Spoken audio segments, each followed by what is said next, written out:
자, 우리 한번 따라해 보실까요? 구유와 표적.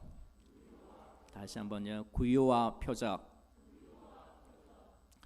예, 오늘은 우리 12월 이제 한 해를 마지막하는 이달 우리 첫 주입니다. 이 12월 하면 연말 그리고 새해를 또 기다리는 달이죠. 무엇보다도 이 12월에는 이 성탄과 이 크리스마스가 있습니다.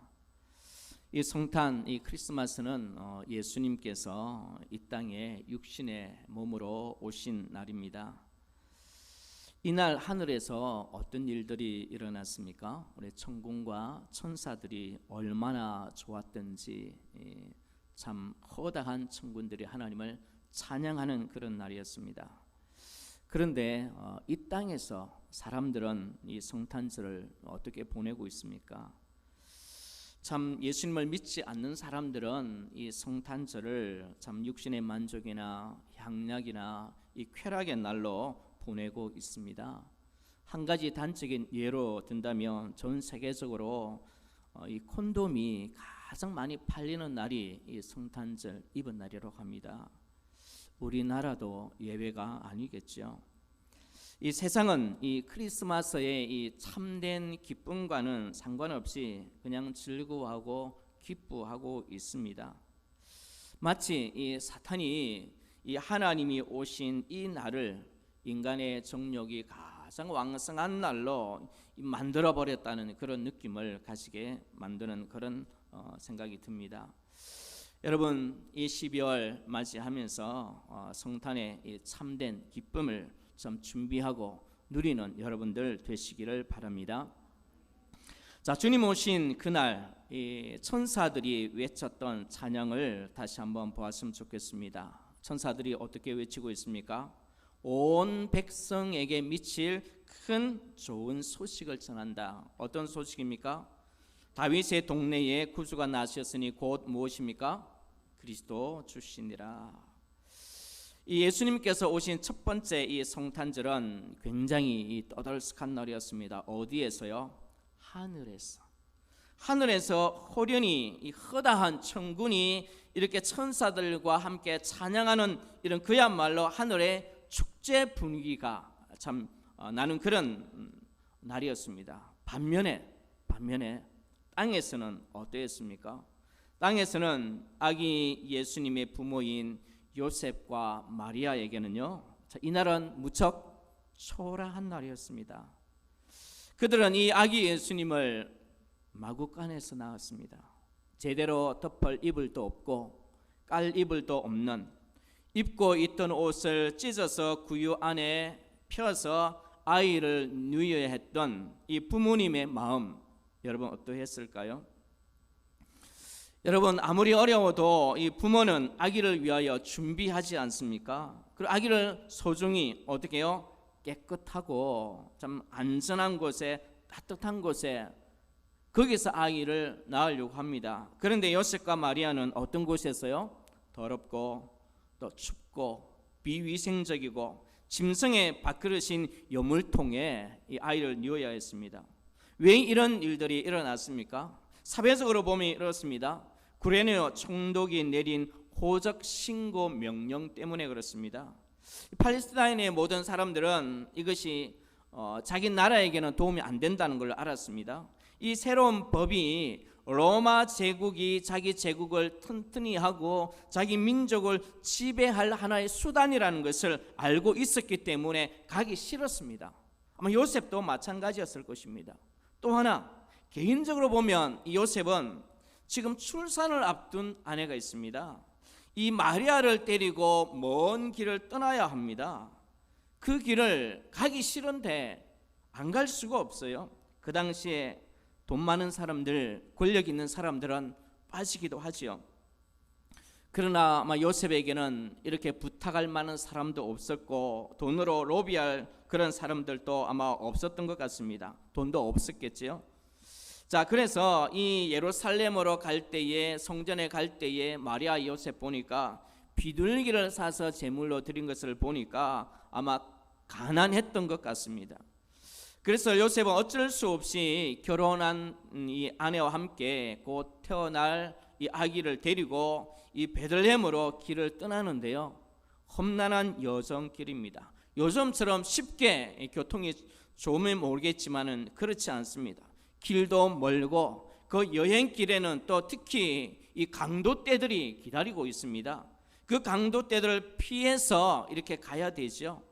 지금 아내는 어떤 상태입니까? 걷기도 좀 힘든 만삭이 된 이 아내를 데리고 가야 됩니다. 언제 출산해야 될지 모르는 이 아내를 나귀를 태우고 거친 지형을 오르고 내리고 밤을 가야 되는 이 요셉의 발걸음은 참으로 아마 무거웠을 것입니다.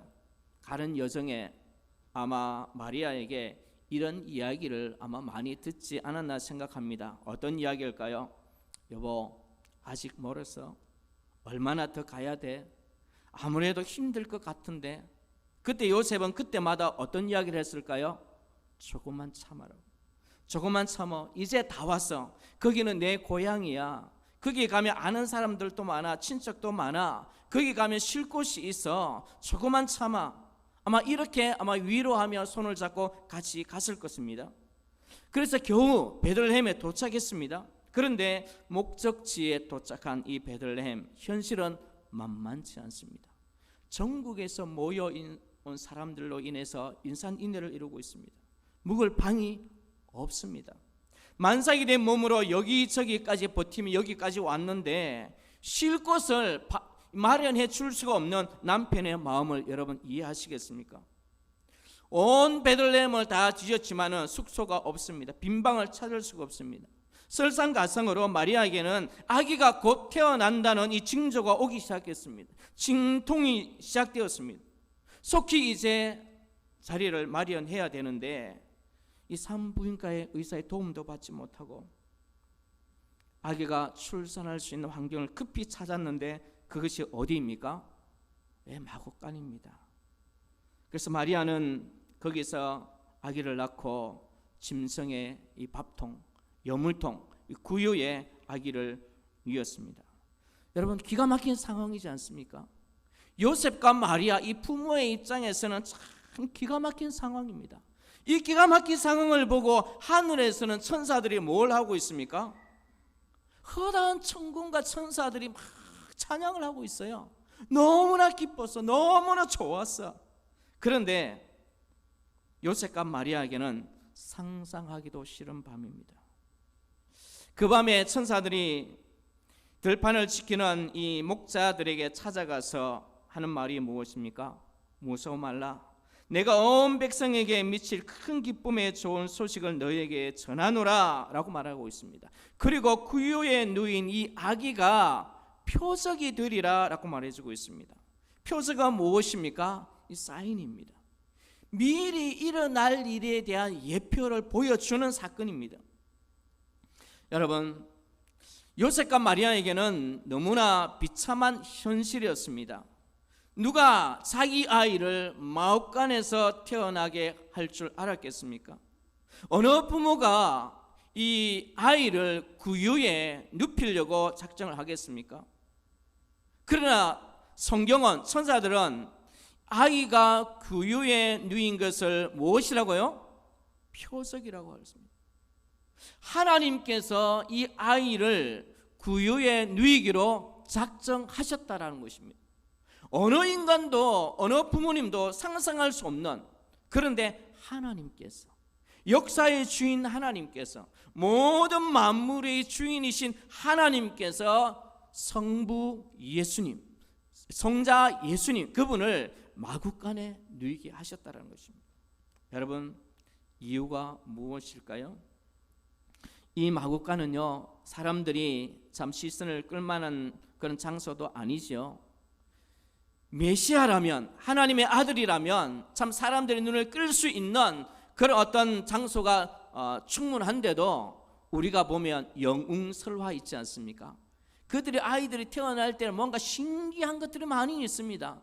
그런데 예수님은요, 이런 것들이 전혀 없어요. 도리어 어떻습니까? 손가락질을 받기 딱 좋은 환경이죠. 그런데 천사들은요, 이것을 표적이라 선언하고 있습니다. 그럼 예수님께서 참 마구간에 탄생하실 이유 무엇일까요? 우연은 아니겠죠. 하나님께서 그렇게 하신 섭리와 계획이다라는 것입니다. 하나님께서 역사의 주관자이신 그분께서 여간빵 하나를 준비하지 못해서 마구간에 태어나게 하셨을까요? 아니다라는 것입니다. 왜 하나님은 하필이면 이 예수님을 짐승의 먹이통인 구유에 태어나게 하셨을까요? 여러분, 구유가 무엇입니까? 오늘 누가복음 2장에 보면, 자세히 보면 구유 이 단어가요 3번이나 강조되고 있습니다. 7절, 12절, 16절입니다.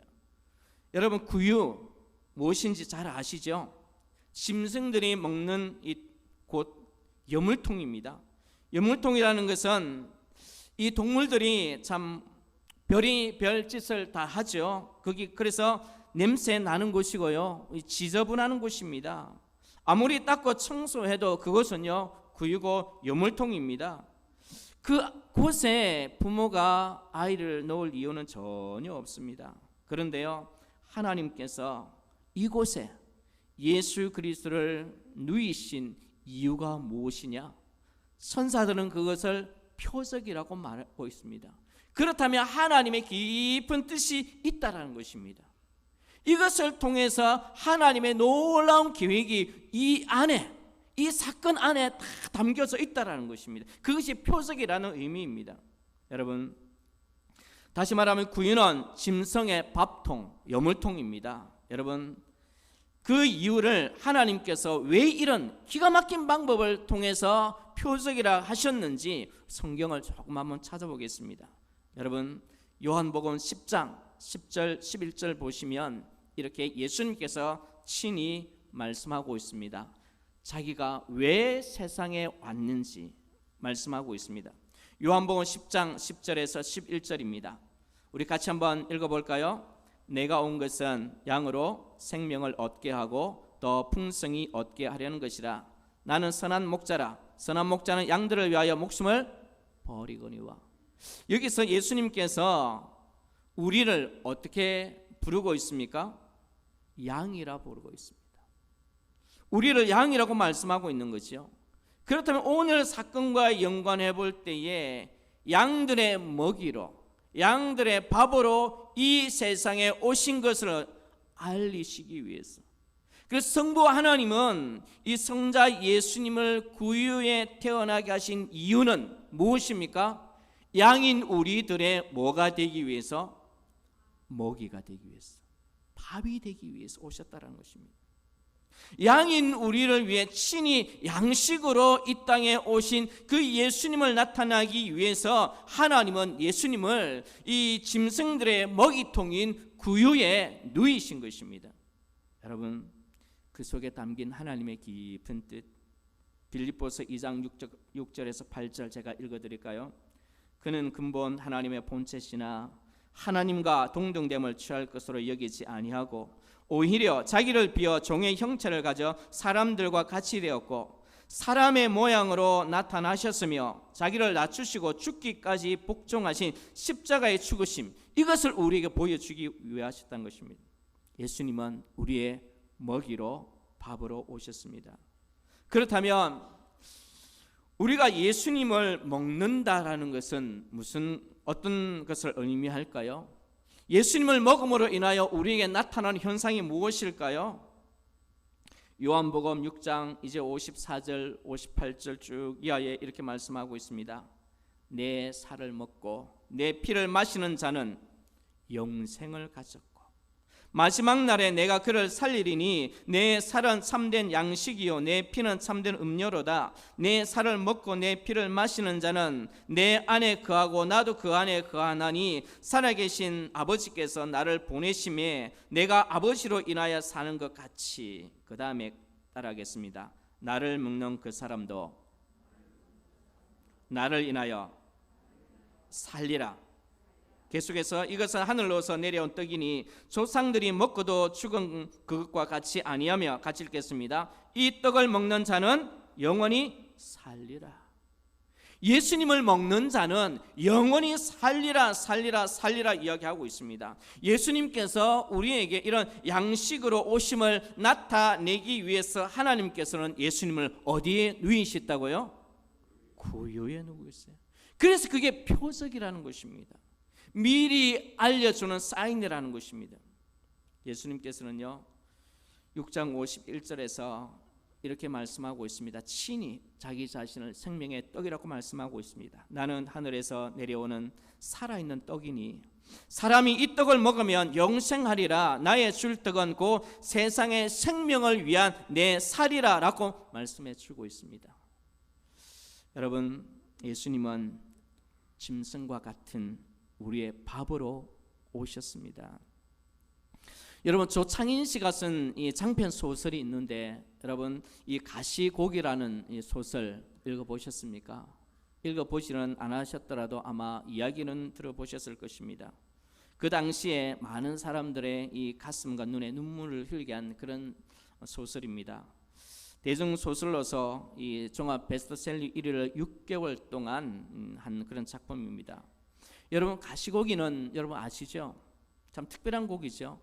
엄마 고기는 알을 낳고 그냥 떠나버립니다. 그러면 거기에서요 아빠 고기가 생명을 걸고 다른 고기의 먹이가 되지 않도록 알을 지킵니다. 이제 알에서 새끼가 깨어나면 그 새끼는 아빠의 고생도 모르고 그냥 떠나버리고요, 이제 힘을 다한 이 아빠 고기는요 스스로 머리를 바위에 붓고 어떻게요? 받고 이제 죽고 맙니다. 이런 내용들이 이제 인간의 한 삶을 통해서 보여주는 소설이 이 가시고기입니다. 그 내용을 잠깐 소개하면요, 이 장편 소설 속에 10살짜리 아이가 나오는데요, 그 아이 이름은 이 다움입니다. 근데 이 아이에게요 무시무시한 이 백혈병이 찾아옵니다. 이 백혈병이 걸리자 어머니는요 부잣집의 딸로 자라서 자기밖에 모르는 엄마였어요. 아이가 이런 질병에 걸리자 그냥 집을 나가버립니다. 다우미는 이 항암 치료로 머리도 빠지고 열도 40도 이상 올라갔다가 내려갔다가 참 어렵습니다. 그래서 아빠는 이제 아이가 증세가 이제 조금 완화해져서 아이를 위해서 여행도 가고 즐거운 어떤 시간도 좀 보냅니다. 그러나 또 병세가 악화되고 병원에 입원하는데 참 이 왔다 갔다 하는 증세가 10번이나 참 힘든 고비를 느낍니다.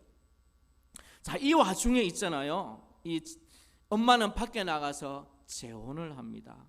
그리고요 재혼을 하는데 이 또 그 남편과 함께 병원에 와서 자기 아이를 또 데려가려고 합니다.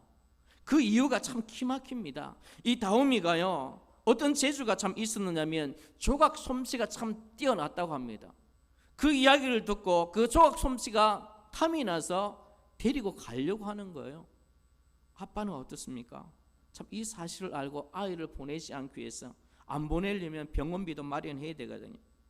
병원비를 마련하기 위해서 자기 이 장기 매매 하려고 합니다. 신장을 팔기로 결정하고 병원에 검사를 받는데요, 또 어떤 일이 일어납니까? 이미 이 아빠는요 간암이 걸렸어요.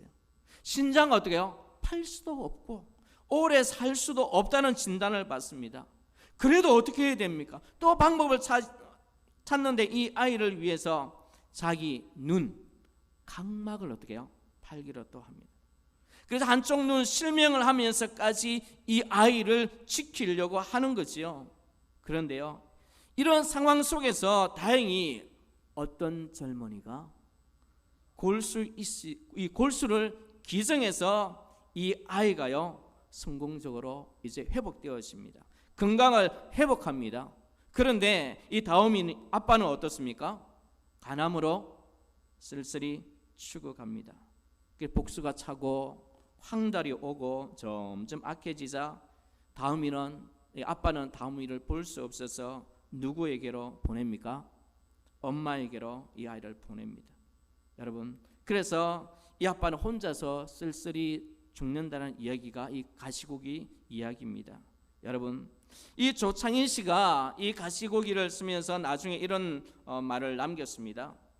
죽어서 새끼들의 밥이 되어주는 아빠 가시고기, 정말 아낌없이 주는 아빠 가시고기의 사랑을 보면 우리들의 영의 밥이 되어 주시기 위해 오신 예수님, 오늘도 한낱 미물인 가시고기를 통해 하나님의 그 크신 사랑을 깨닫게 합니다. 이렇게 글을 남기고 있습니다. 메시아의 표시는 무엇입니까? 구유의 누인 아기입니다. 모든 영웅에게 이 탄생 설화가 있지만은 그러나 예수님은 비범하게 태어나지 아니하시고 화려하게 신비롭게 장엄하게 태어나지 아니하시고 그냥 구유에 거기서 누워 있는 이런 예수님으로 오신 그 이유를 여러분 아셨습니까? 이것이 누구의 마음입니까? 하나님의 마음입니다. 이 땅에 오신 자기 아들 성자 하나님을 이 땅에 보내신 하나님의 그 마음을 이 12월 한 달 성탄을 보내면서 더 깊이 생각하시는 여러분들 되시기를 바랍니다. 천사들은 이 예수 그리스도가 이 땅에 오신 그 사건을 강보의 사역 구유의 누인 그것을 말하고 있습니다. 그러나 오늘날 많은 사람들은 메시아 되심의 이 표적을 어디에서 찾고 있습니까? 메시아이신 주님을 만나기 위해서 어디로 가고 있습니까? 정말 마구간이 메시아가 탄생하신 곳을 알고 그곳으로 찾는 자들이 참 많지 않다라는 것입니다. 메시아의 표시는 사람들에게 어떤 표시였습니까? 이사야 53장에 보면 낯선 얼굴입니다. 고운 풍채도 없는 낯선 얼굴, 죄인들과 세리들의 집인 낯선 곳이었습니다. 또 낯선 광경입니다. 어떤 광경입니까? 십자가에 달리는 예수 그리스도입니다. 여러분, 이곳에 메시아의 표적이 있다라는 것입니다. 요즘 세계는요, 참 미국도 마찬가지인데 보면 이 크리스마스의 의미를 참 몰라도 너무 모르고 있는 것 같습니다. 자, 미국 사회에서는 벌써 이런 말들이 있지 않습니까? 메리 크리스마스, 이 말도 하지 못하게 하는 주가 있다고 하지 않습니까? 메리 크리스마스를 법으로 금지하는 이런 주가 있다고 합니다. 참 안타깝지 않습니까? 우리나라는 또 어떠할지 모르겠습니다. 여러분, 정말 지금이나 예수님이 탄생하신 그때나 이 크리스마스, 성탄, 주님의 오심에 대해서 너무 모르는 사람들이 많습니다. 그러면서 성탄을 즐기고 있다는 것입니다. 베들레헴에는 막 해산할 이 만삭된 임산부를 위해서 여건빵 하나를 주지 못하는 그 사람들, 거기에 이 요셉의 형제들 없었을까요? 가족들 없었을까요? 친지들 없었을까요? 고향이라면서요. 아무도 방을 내어주지 않았습니다. 어떻게 이런 참 임산부를 마구간으로 참 내어 보낼 수가 있습니까? 참 성경은 우리에게 이렇게 말씀하고 있습니다. 있을 곳이 없다라는 것입니다. 있을 곳이 없다.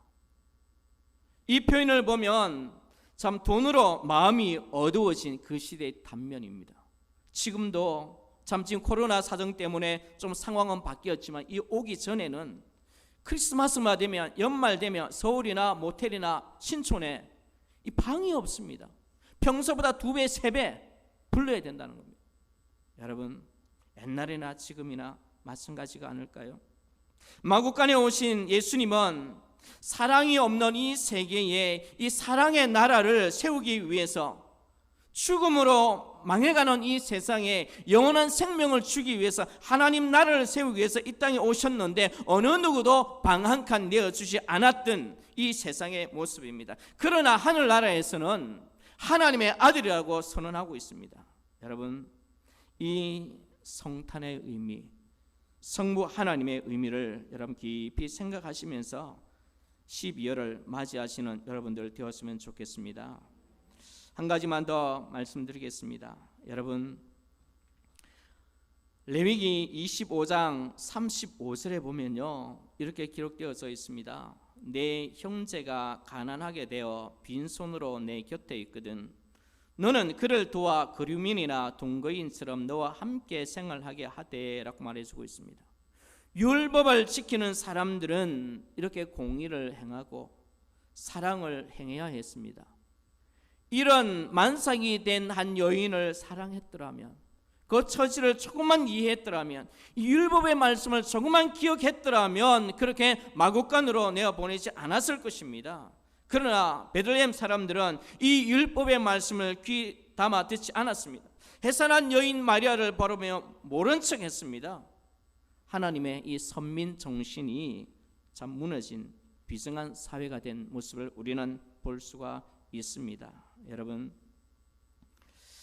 이 시대를 바라보면서 그 시대만이 아니라 우리 시대에도 동일한 이런 부분이 있지 않나 생각합니다.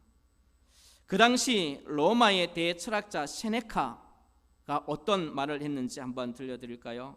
그 당시 귀족입니다. 많이 배운 사람입니다. 그 당시에 존경받는 철인입니다. 철학자입니다. 그 사람이 어떻게 말을 했냐면요, 어떤 사람이 자기의 노예들이 참 불쌍하게 보인다라고 말을 했습니다. 그때 이 세네카가 이런 말을 했습니다. 그런 쓸데없는 생각이 들거든 목욕탕에 가서 즐기고 속히 잊어버려라 라고 말했습니다. 이런 사회였습니다. 하나님을 모르는 사회는 이런 사회였습니다. 예수님은 이런 세상에 이런 분들의 먹이로 오신 분입니다. 이런 분들에게 영원한 생명을 주시기 위해서 살과 피를 흘리신 분입니다. 이런 삶을 살기 위하여 오셨다라는 그 증거를 태어날 때부터 마구간에서 구유에 누이게 하셨다는 것입니다. 이것이 하나님의 섭리고 하나님의 사랑입니다. 여러분, 이 하나님의 사랑을 이번 10월 12월을 보내면서 성탄절을 맞으면서 깊이 생각하는 저와 여러분 되시기를 바랍니다. 누구처럼 천군 천사처럼 지극히 높은 곳에서는 하나님께 영광이요, 땅에서는 하나님이 기뻐하신 사람들 중에 평화로다. 세상은 지금이나 그 예수님 오실 때나 마찬가지입니다. 먹고 마시고 즐기고 쾌락을 추구하지만, 그러나 우리는 알지 않습니까? 하나님의 마음을 알지 않습니까? 예수 그리스도가 왜 구유에 누워 있는지 알지 않습니까? 누구 때문에요? 나 때문에. 누구 때문에요? 여러분들 때문에. 이 예수 그리스도 오심을 바라보면서 내 중심이 아닌 천사와 같은 마음으로 찬양과 기쁨으로 넘치는 이 성탄, 이 12월 한 달 되시기를 간절히 축원합니다. 기도하겠습니다.